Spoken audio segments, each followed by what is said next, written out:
Hey everyone, it's Anthony Allen Ramos. Okay, we are continuing to celebrate National Reading Month by featuring LGBTQ authors as part of our ongoing Books, Not Bans campaign. This week, we are chatting with George M. Johnson. Their book, All Boys Aren't Blue, a memoir manifesto, is truly at the center of the book ban, and I'm really happy to be catching up with them right now. George, first up, how are you? I'm actually doing pretty well today. I woke up in really good spirits and yeah, I'm doing really, really well today.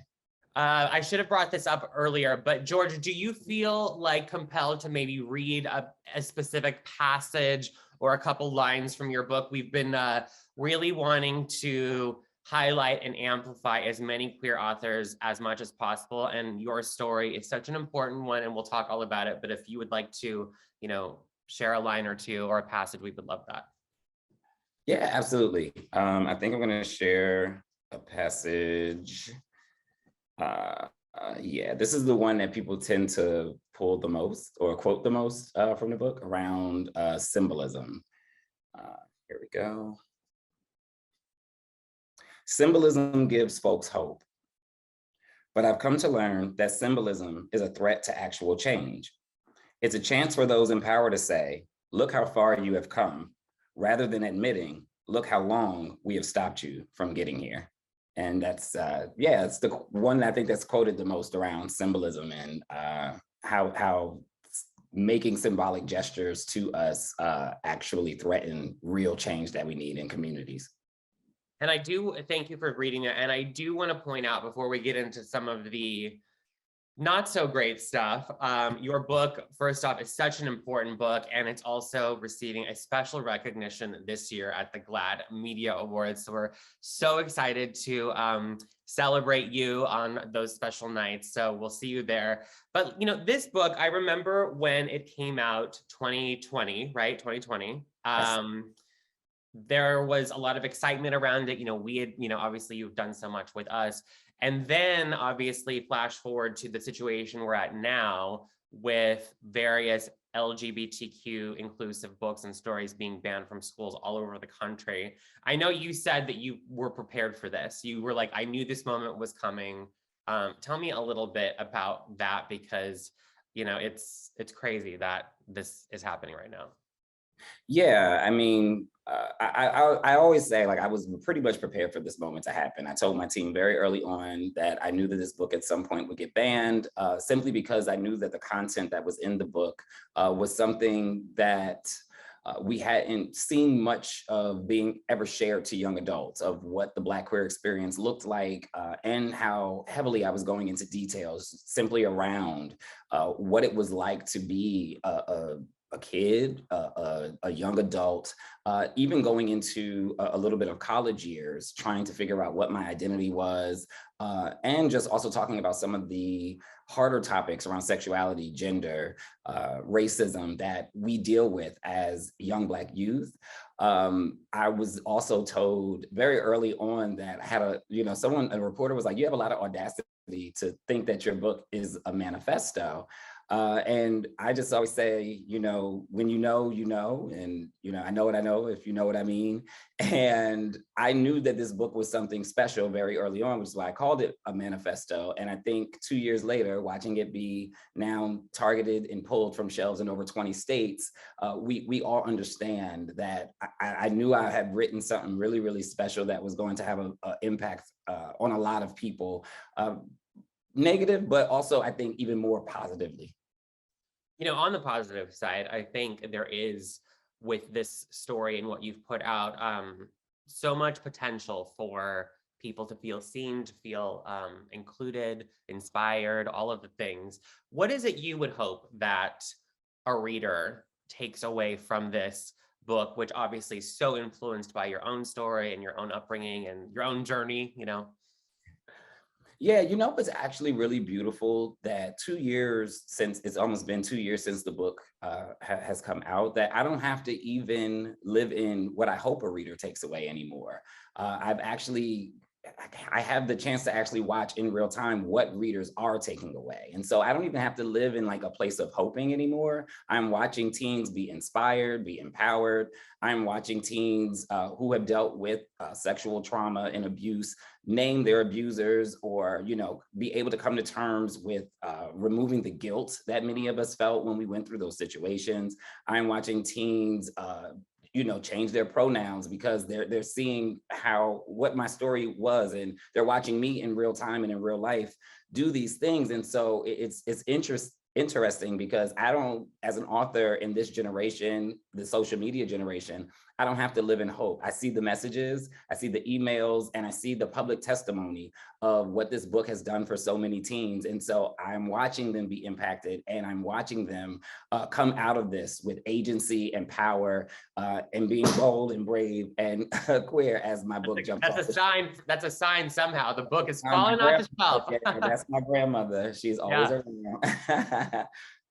around. No, I'm so happy to hear that. And I would imagine the amount and the incredible media messages on social media must be incredible. But on the flip side of that, you know, imagine this. What would it have meant to you as a young kid to have had your own book at your fingertips, you know, when you were growing up and navigating your life and your journey and exploring who you are?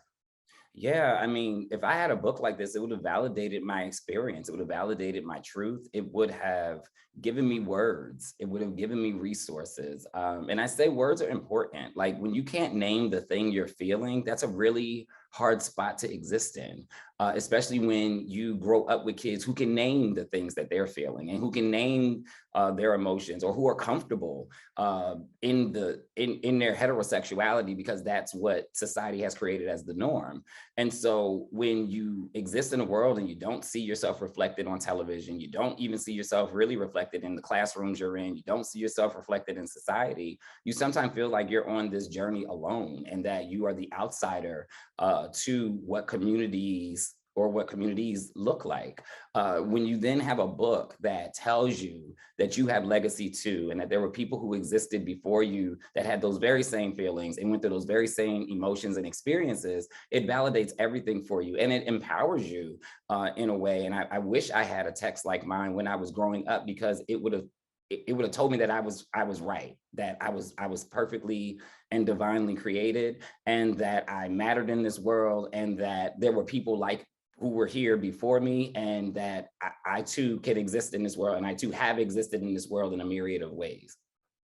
Absolutely. And you know, I know with this book, particularly with the ban, there were a lot of conversations, and some people were using words like pornography because of there is inclusion of your sexual journey, you know, within this story. And it really seems that right now, schools have become this battleground for anti-LGBTQ legislation and measures. Why do you think it's, you know, why is schools the place where all of this conflict and reversal is happening? Yeah, I mean, schools, specifically in the United States, K through 12 is where children are indoctrinated. And the K through 12 system historically has indoctrinated us with a lens that made us, even as Black kids or kids of color, have to look at the founding of this country through a lens where these forefathers were these great people who simultaneously made this major mistake that was called slavery, this major mistake that was the genocide of the indigenous people. But we are indoctrinated to think that Abraham Lincoln was this great person and was the savior of us, and who changed this country for the better. And so that's why the attack is happening through K through 12, because the indoctrination is starting to slip. As we, the people who are oppressed, are able to put the truth out there, and the truth of these stories, and Gen Z, who is the most diverse population in this country, as they are almost 50% non-white, are taking all of this information in, they don't look at the founders of this country in the same way I was indoctrinated to look at them, as heroes. They look at them as the people who they are. They see many of the things in the institutions as villainous and as harmful to change in society. And they want to change it. And they want these stories so that they operate as adults, knowing the full truth and taking action. And so the gatekeepers are attempting to remove the truth so that they can continue the indoctrination of white supremacy through the K through 12 education system. And I think that's just what we're witnessing. As the demographic is starting to change more rapidly to be non-white in this country, there is a great fear of what happens if this new generation actually operates with the truth differently than my generation, my mother's generation, and my grandmother's generation had. Here is to operating with the truth. I'm like, come on, people. You know, I mentioned that GLAAD, you know, has joined a coalition. I think it's over 600 national advocacy groups to really combat this, to speak out against it. We have something called Books Not Bans, this campaign that we are continuing to march forward with. We have support from the American Library Association, so many others. But how can the rest of us and the rest of the world, you know, in this moment where they're trying to silence and censor our LGBTQ authors, how can people support and how can they get involved and hopefully help change this narrative? Yeah, I mean, there are several ways that people can get involved. I think one, it is keeping a close eye on your school boards and seeing what books they're pulling, showing up to those school board meetings and giving public testimony on the record about why these books are necessary and why certain students really need these books. And technically all students need these books, because we only grow when we learn about the experiences that are not like those that we grow up in or that we have. We can only learn from other people's experiences. I think the second thing is you got to buy the books, not just my book, but all of the books that are being banned. Make sure that you're supporting authors by purchasing these books and then donating them to free libraries, donating them to the local libraries when the entities of the government are trying to, you know, hold up funding. Making sure that we as a community fund these libraries, right? I think the third thing people can do is, when they're calling our books pedophilia and they're calling our books pornography, saying what these books meant to you publicly, and, you know, making statements publicly about how these books affect you and how these books have changed your lens and how these books and what these books actually are about, right? Reframing the text publicly, I think, is also a powerful way. And then, you know, I think the last thing you can do is just signing the petitions, protesting, and making sure that, you know, our voices are being heard and being heard just as loudly as the counter voices. Sometimes I think, like they say, the squeaky wheel gets the oil. And so I think just because these conservatives happen to be the loudest in the room, they're kind of wielding their force. But I think we are a much more powerful collective than them. And I think it's time for us to get just as loud and get on our bullhorns too, to combat it. And that is going to take people from community, the parents who support us, the students who need the books, the educators, the librarians, the authors, all of us coming together to really raise our voices against the bans. Thankfully, we have people like you to help us in this charge, but all very well said, and thank you for those tips. Before I let you go, I thought we could lighten it up a little bit. Is there a book currently that you read recently that you loved or you felt, you know, was important or impactful or just entertaining? Because sometimes we need that. We need a little, I mean, I like to listen to like queer YA books sometimes just to escape and not be so like, it's the world heavy, you know? I'm like looking at my shelf behind me, like, what have I read recently? You know, I always tell everybody sometimes it's hard for me to read books because I'm always writing them. Yeah. So I'm like, I don't know what the last book I read was. I feel like it was my friend book, Cecily Bowen's book. It's just really, really good. It talks about talks about her growing up and her experience in Chicago, but it talks about it through a lens of trap music. And I can't think of the title. And that's why I'm looking back on my shelf, because it's called like, I think it's called like Bad. Oh my God. I know it's like Notes from a Trap Feminist. We'll find it. Yeah, we'll find it. But Cecily Bowen and Notes from a Trap Feminist, I know, is part of the title. Amazing book. It had me laughing. I loved how she intersected like trap music into queerness and into Blackness, and how she was doing this storytelling through the music. It was so dope. And so, yes, that was the last book that I read, because I'm currently writing 2 books. So I don't have a lot of time to read. Well, that was my next question. What a time to, be planning your next projects when the one is still very much like hot topic for people. And how have you been able to kind of get into the space of what's next, knowing that, we're in this moment of heated debate?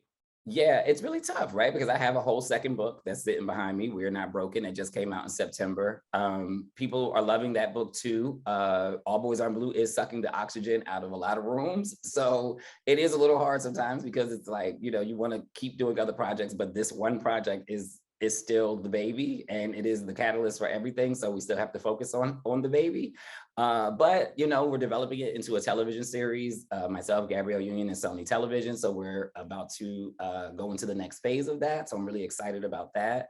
I'm writing my first middle grade fiction book that will be out in 2023. It will also be a queer Black book.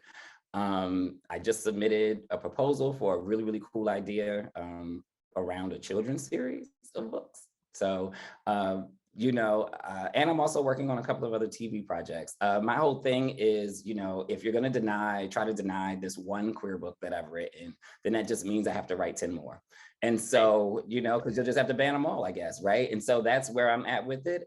It's just inspired me to put more content into the world and more stories into the world. And writing gives me peace, writing gives me levity, writing makes me whole. And so, and it's cathartic. So even with all that's going on and all the attacks, I can focus on the writing and the impact of what my writing is doing in the world.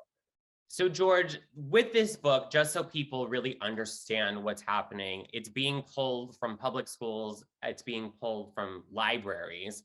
How big has this gotten? Like how many states are saying that, this book is not okay? Yeah, so it's interesting, right? Because it started in Kansas City, Missouri, at the end of September. Within 4 weeks, it had jumped to 8 states. By the time we got to January, around the 15th, it had jumped to 15 states. And as of today, All Boys Aren't Blue has been challenged or pulled in public school libraries, certain public libraries, and certain school districts in now 20 states. It also had a criminal complaint filed against it in North Carolina, a criminal complaint filed against it in Florida, one criminal complaint filed against me in Florida, all have been thrown out.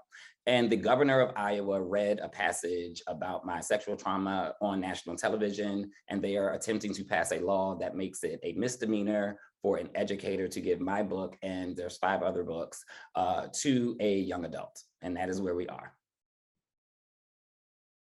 That is just unbelievable. I mean, it's terrible to hear, but I mean, thank you for sharing that. And, we are working very hard and alongside you, and really just trying to change that narrative, because it's really crazy that, this story could, not be read by so many people who really, really should read it and need to read it.